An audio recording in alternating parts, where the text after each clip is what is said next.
انا اسف، بس اللي انت بتحاول فيه دلوقتي خلاص وقته خلص.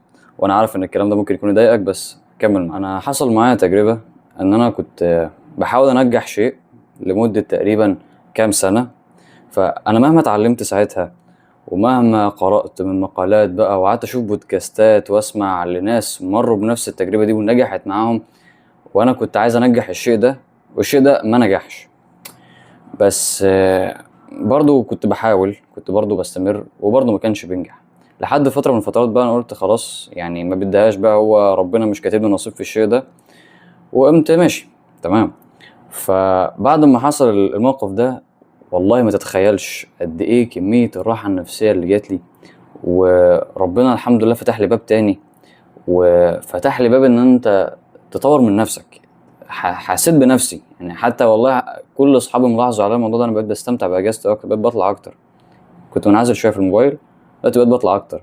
بقيت مبسوط، بقيت مبسوط بجد في الحياه.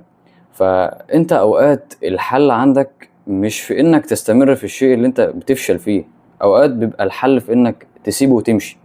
اوقات بيبقى الحل انك ما تمسكش السكينه مثلا من الطرف اللي هي الحاد، ممكن تمسكها من الطرف التاني، او ممكن تسيبها خالص.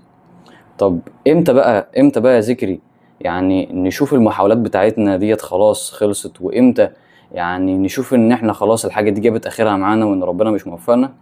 دي ليها فيديو تاني، فاعمل فولو وسلام.